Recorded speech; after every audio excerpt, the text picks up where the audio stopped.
3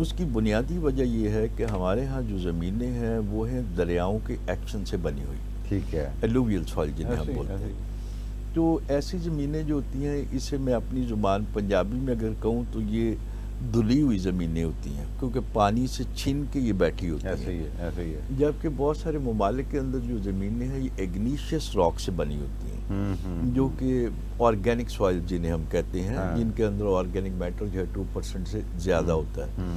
ہمارے ہاں organic metre اگر دیکھا جائے تو یہ 0.2 0.3، ہارڈلی کسی نے بہت اچھا مینج کیا ہو تو آپ کا 0.5% آرگینک میٹر یا نائٹروجن آپ کہتے ہیں کہ زمین کے اندر موجود ہے. اب جو یعنی آپ نے جو ڈیفیشنسی مینشن بھی کی ہے نائٹروجن کی، وہ بیکاز آف آرگینک میٹر کی ہے. یس بات کرتے ہیں چھوٹی سی بریک کے بعد. سر. Welcome back. خان صاحب ماشاءاللہ بڑی ہی نالج فل ڈسکشن کر رہے ہیں، اور مجھے خود ذاتی طور پہ یقین کریں پروگرام کرتے ہوئے مزہ آ رہا ہے. جی سر، تو یہ ایک طرف ہم کہہ رہے ہیں کہ جو نائٹروجن کے معاملے میں ہم ڈیفیشینٹ ہیں، اور دوسری طرف ہم کہہ رہے ہیں کہ جناب نائٹروجن ہم زیادہ یوز کرتے ہیں. یہ کہانی ہے کیا؟ نمبر ایک. نمبر دو، میں چاہوں گا کہ تھوڑا سا یہ بھی بتا دیجئے کہ ہماری جو فرٹیلائزر اپلیکیشن ہے، مطلب موسٹلی آپ کو پتہ ہی ہے نائٹروجن، فاسفورس، پوٹیش، مین تو یہی ہے.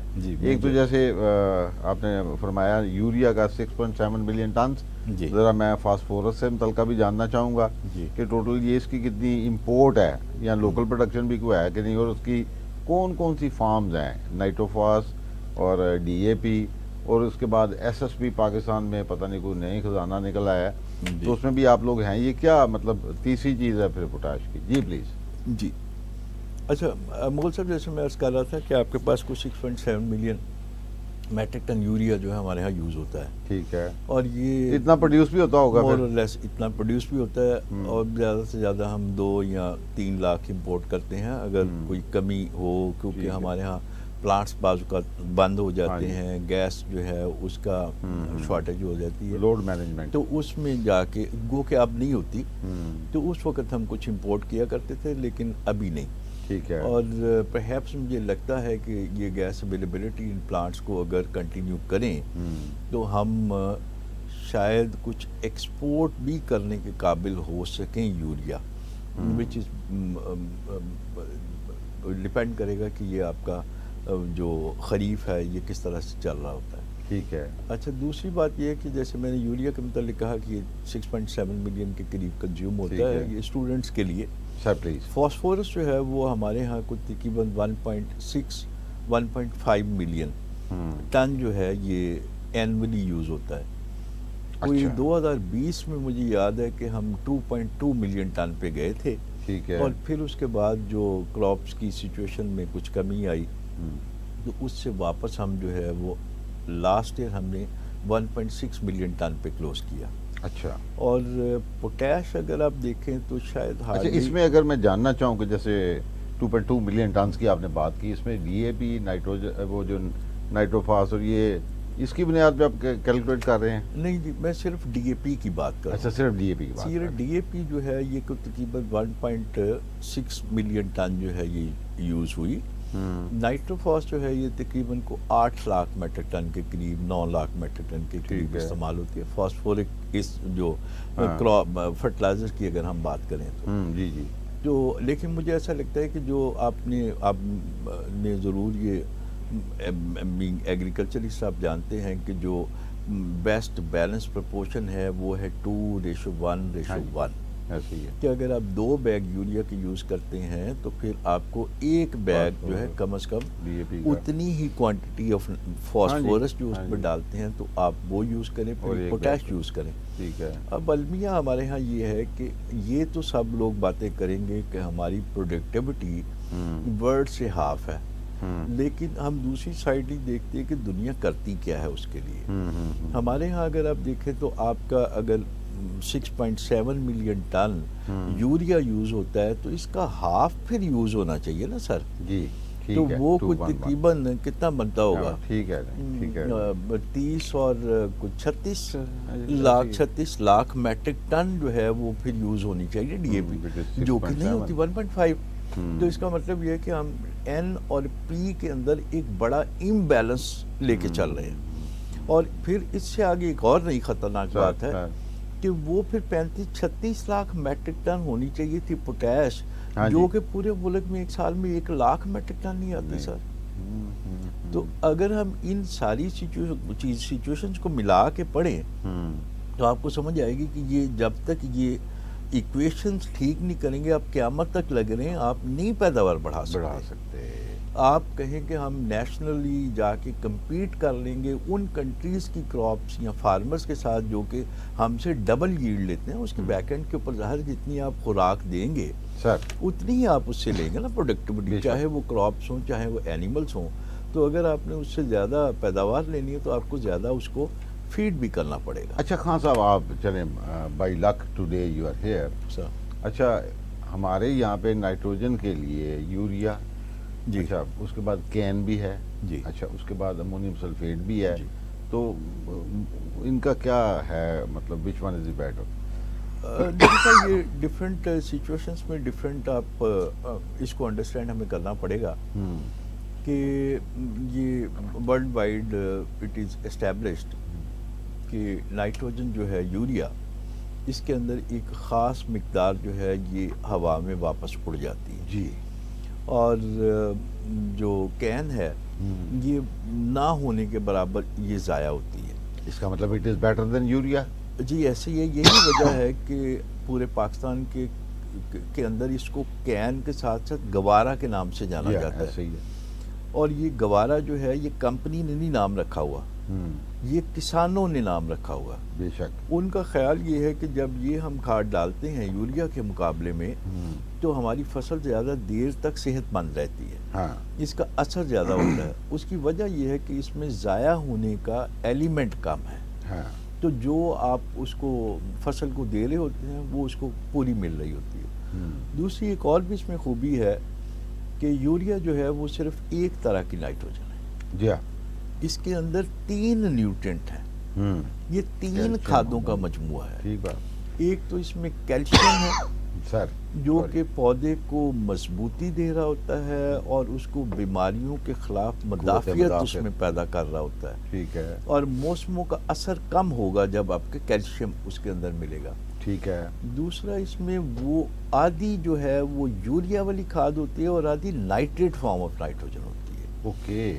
جو نائٹریٹ فارم آف نائٹروجن ہے یہ امیجیٹلی پودا جو ہے نا اس کو ایبزارب کرتا ہے. اس کی فوراً نیڈ، جیسے کسی کو بہت بھوک لگی ہو اور آپ اس کو یہ کہیں کہ اچھا ابھی یہ کھانا پکے گا پھر تمہیں ملے گا اور اس کے لیے کچھ اتنے دن لگیں گے، تو یو کین انڈرسٹینڈ کہ مطلب اس کی ہنگر کی even so much so if we talk about a patient who is with diabetes تو اس کی تو شیورنگ شروع ہو جاتی ہے نا جی، تو اس کو پھر گلوکوز دیتے ہیں کہ جی امیجیٹلی اس کو ملے. تو کین کے اندر یہ خوبی ہے کہ اس کی فوراً جو میٹابولک نیڈز ہیں وہ اس کو امیجیٹلی سیٹسفائی کرتا ہے. اور جو یوریا والی کھاد ہوا میں اڑتی ہے وہ کیلشیم کے اندر بلینڈ ہوئی ہوتی ہے اور وہ اس کو سلو ریلیز بناتی ہے، تو وہ امیجیٹلی اپنی ضرورت بھی پوری کر لیتا ہے. اور پھر جو لانگ لاسٹنگ اس کا ایفیکٹ فارمر کہتے ہیں کہ زیادہ دنوں تک صحت مند رہتی ہے، وہ پھر سلو ریلیز اس کو مل رہی ہوتی ہے. اور تیسری یہ بھی ہے کہ اس میں پانی کم مقدار میں بھی اگر ہو تو یہ جلدی گھل جاتی ہے اور پودے کو زیادہ ملتی ہے. میں نے بہت ساری ادھر کیا نام ہے کوٹادو سائڈ پہ ڈیزرٹ کے ایریا میں میں نے دیکھا کہ لوگ اس کو صبح شبنم پڑتی ہے تو وہ اس میں گل جاتی ہے. وہاں پہ پانی تو ہے نہیں، کوئی نہریں نہیں ہے، تو وہاں پہ یہ گوارا کھاد جو ہے کین گوارا وہ بغیر پانی کے لوگ اس کو یوز کر رہے ہوتے ہیں. ایون کہ بیسل ڈوز ہم کہتے ہیں، بیسل تو ہم ریکمینڈ بھی نہیں کرتے لیکن وہ کہتے ہیں کہ اور کوئی راستہ کوئی نہیں ہے کیونکہ یہاں پہ پانی تو ایسا ہے نہیں، تو جو شبنم رات کو گرتی ہے اس میں یہ گل جاتی ہے اور پھر یہ پودے کو مل جاتی ہے. اچھا آپ نے ابھی جیسے فرما رہے تھے کہ جی پودے کو اویلیبل کاؤنٹ تو یہ کرتا ہے جی جو چیز اس نے پودے نے لینی ہے، جی جی جو نیوٹرینٹ اس نے لینے ہیں، ہم نے کیا اپلائی کرنے ہیں وہ ایک ڈفرینٹ سٹوری ہے. پاکستان میں جو فرٹیلائزرز اپلیکیشن میں اگر دیکھا جائے تو لاسز جو ہیں نائٹروجن، فاسفورس، پوٹیش، ان کا کوئی نہ کوئی ڈیٹا ہوگا آپ کے پاس. جی ایسا ہی ہے. دیکھیں جو نیاب کی اسٹڈی ہے یا بہت سارے اور بھی انٹرنیشنل اسٹڈیز پاکستان کے متعلق ہوئیں اس میں جو نائٹروجن لاسز ہیں یوریا سے وہ منیمم 30% ریکارڈ ہوئے ہیں سر. اچھا اور اگر آپ نے 30% جو ہے دیٹ از لاس. اور اگر آپ کا ٹیمپریچر زیادہ ہے اور واٹر اسٹریس کنڈیشن میں آپ نے کیا ہے تو یہ پرسنٹیج اور بھی بڑھ سکتی ہے. او مائی گاڈ. اور جو فاسفورس کی یوز ایفیشنسی ہے خاص طور پہ ہمارے ہاں سیلائن کلکیریس سائلز میں سر. یہ it's around 20%. Oh my god. تو پوٹیش جو ہے وہ اویلیبل ہے but potash is highly mobile element اور یہ لیچ ڈاؤن کر جاتا ہے اگر آپ زیادہ پانی اپلائی کریں تو ہر نیوٹرینٹ کی جو اپلیکیشن کی جو ہے وہ مینجمنٹ ٹیکنیکس ہیں جی. ٹھیک ہے. اور انٹرنیشنل پلانٹ نیوٹرینٹ انسٹیٹیوشن نے اس کے لیے 4R نیوٹرینٹ اسٹیورڈشپ پروگرام جو ہے وہ دنیا کو انٹروڈیوس کروایا. گریٹ. اور ہمارے ہاں جو ٹیکنیکل ٹیم ہے وہ 4R نیوٹرینٹ اسٹیورڈشپ پہ فارمرز کو ٹرینڈ بھی کر رہی ہوتی ہے تھرو ڈیمانسٹریشنز کے تھرو ہم ان کو بتا رہے ہوتے ہیں جس کے فور بنیادی 4R اس لیے کہا جاتا ہے کہ 4 رائٹ میتھڈس. ٹھیک ہے. کہ 4 صحیح طریقے کیا ہیں. کیا ہے؟ نمبر 1 تو صحیح سورس کا انتخاب. ٹھیک ہے. کہ آپ نے کھاد لینی ہے تو کون سی لینی ہے. ٹھیک ہے. جیسے اگر میں ذاتی طور پہ سمجھتا ہوں کہ پاکستان کے اندر فاسفورسی کھاد اگر پاکستانی سوائل کی زمینوں کے اعتبار سے دیکھا جائے تو نائٹروفاس از دا بیسٹ چوائس. کیا بات ہے. اور اگر نائٹروجن کے حوالے سے دیکھا جائے تو پھر calcium ammonium nitrate is the best choice. کیا بات ہے.